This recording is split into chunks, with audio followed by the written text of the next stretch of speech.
Aquest edifici tan modern que tinc aquí al darrere en realitat amaga una porta als orígens de la humanitat. I és que la ciutat on som avui és un lloc on el passat es respira a cada cantonada, amb una història centenària, per no dir mil·lenària. Els nostres avantpassats van recórrer aquests camins fa milers d'anys. Nois i noies, benvinguts al Cap de Castella, Burgos!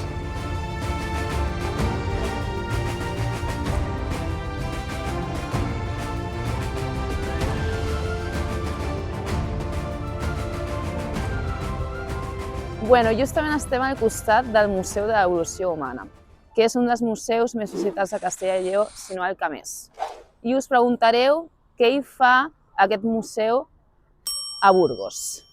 Doncs la raó és que ens trobem a uns 15 quilòmetres de la Serralada de Tapuerca, on hi ha alguns dels jaciments arqueològics més importants, no només d'Espanya, d'Europa, jo crec que del món sencer.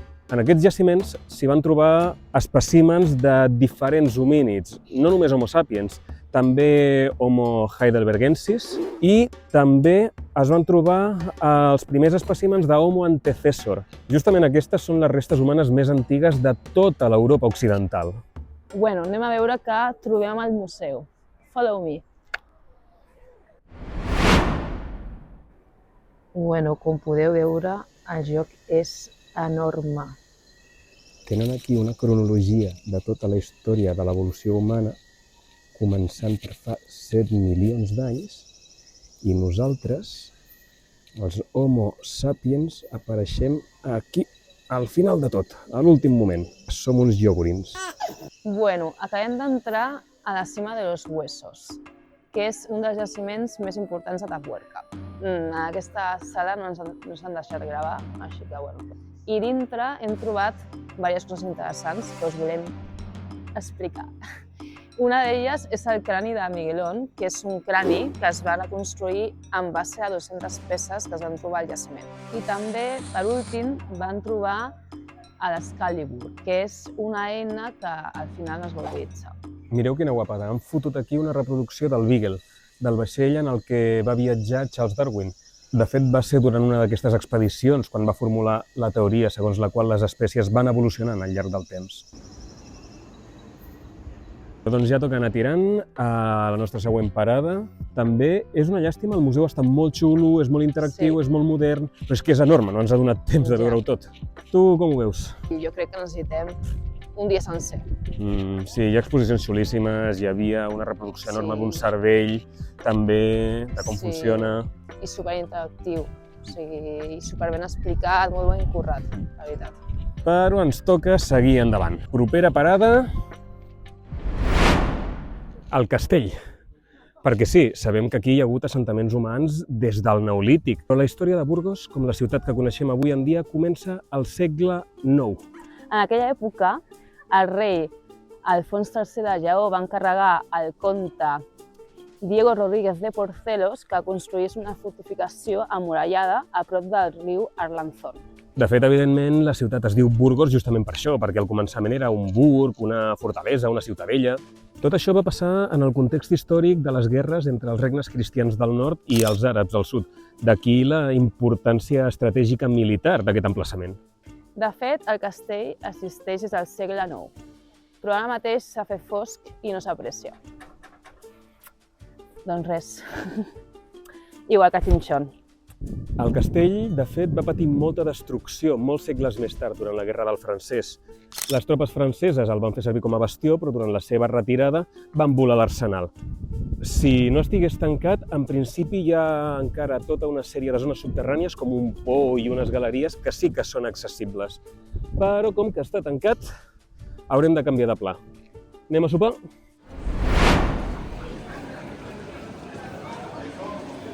Bueno, explica'ns, Núria, què ens hem agafat per sopar? Vale, ens hem agafat morcilla a Burgos, que la paraula morcilla data de 1400, o sigui, fa mazo de temps. I està elaborada en sang de porc, amb pebre, en sal, amb arròs i manteca, també. I després tenim el picadillo, que bàsicament és carn de porc, que està boníssim. Bon profit!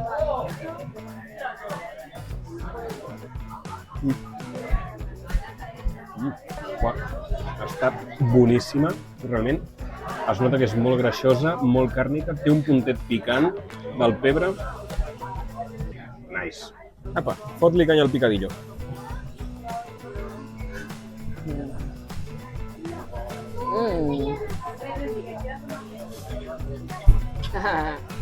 Tia, està boníssim. O sigui, té com un punt picant. Fuà, superbo.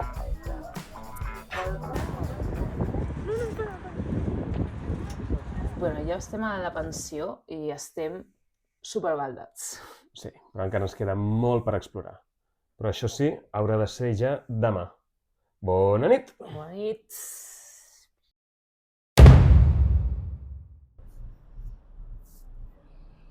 Ahir vam parlar del paper clau que va tenir Burgos a les guerres entre cristians i musulmans.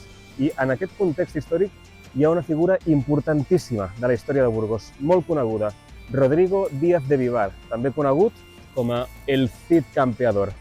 En realitat no va néixer a Burgos capital, sinó a un poble que es diu Vivar, més cap al nord.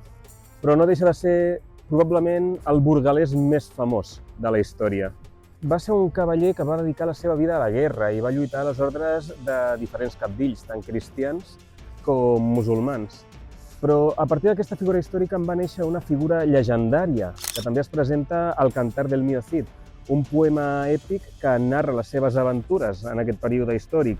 Tu, Núria, ets mig burgalesa, oi? Sí, mig. En realitat, la meva mare és de Burgos, d'un poble que es diu Alcalá de Aza, tal com som. I és un poble que està com a una hora d'aquí, supermaco, superbonic, té 3 cases, però no sé, és el meu poble, no? I llavors, en unes poques paraules, què representa Burgos per tu? Per mi, Burgos, o sigui, Castella, Burgos, o sigui, significa casa, segona casa. També crec que és un lloc de moltes tradicions històriques, culturals i una gastronomia superbona, o sigui, és que no sé, heu de venir per descobrir-ho. I sobretot la gent superpropera, a que sí, Jordi? I tant. Vale, estem arribant a l'Arc de Santa Maria. Originalment no estava aquest arc, o sigui, això era una entrada a la muralla, a la ciutat vella, vora el segle XIV. Ja al segle XVI es va construir això a favor de la visita de Carles V, on es va construir tota la decoració. I res, això també es va utilitzar com a presó, com a ajuntament. I tots aquests són personatges il·lustres de la història de la ciutat. Aquí està Diego Porcelos, amb els jutges de Castella a esquerra i dreta. Aquest és l'emperador Carles V, amb Fernán González, comte de Castella, a l'esquerra, i a la dreta està el Cid. I aquí a dalt tenim l'àngel de la ciutat i la Verge Maria. De fet, el que mola és que s'hi pot entrar. Bueno, hem entrat dintre de l'Arc de Santa Maria, la torre, i no es pot gravar a la sala d'exposicions. Però hi ha la Tizona, que és una rèplica de l'espasa del Cid, també un os i una rèplica una part de la torre, d'estil mudèjar. I mireu, és creuar l'Arc de Santa Maria i pam! La Santa Iglesia Catedral Basílica Metropolitana de Santa Maria, la catedral de Burgos per als amics. Uah, tio, és que és descomunal, o sigui, les fotos no hi fan justícia. Originalment aquí hi havia una església romànica, però al segle XIII es va enderrocar i es va construir el primer temple gòtic d'Espanya. El gòtic original hi tenia moltes influències franceses, però després al segle XVI es va continuar ampliant i per això hi trobarem diferents influències, com el Renaixement. I a dins de la catedral hi ha diverses coses que estan molt xules i són molt interessants. El cimbori és molt conegut, també està allà la tomba del Cid Campeador i també de la seva dona, Doña Jimena. Un altre element molt conegut és l'escala daurada, que és un element que es va afegir al Renaixement per facilitar l'accés dels burgalesos que vivien a la zona alta. I un dels elements més característics de la catedral és el papamosques, que és un petit autòmata del segle XVIII que marca les hores i cada cop que és l'hora en punt toca una campaneta mentre obre la boca.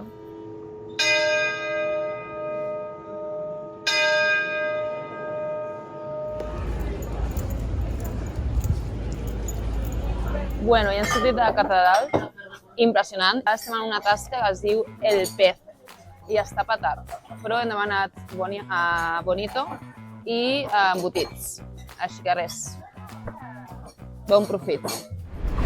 Aquí, a la província de Burgos, tenim 3 patrimonis de la humanitat, que ja hem parlat, el jaciment de Atapuerca, la catedral de Burgos i, per últim, tenim que per aquí passa el camí de Sant Jaume. Després de la construcció de la catedral, Burgos es va trobar en una situació geoestratègica importantíssima, perquè estava situada just enmig del camí de Sant Jaume i també de les rutes comercials entre el nord i el sud de la península.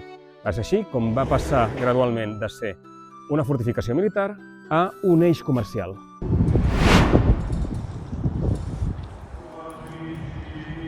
Bueno, us presentem el monestir La Cartuja de Miraflores.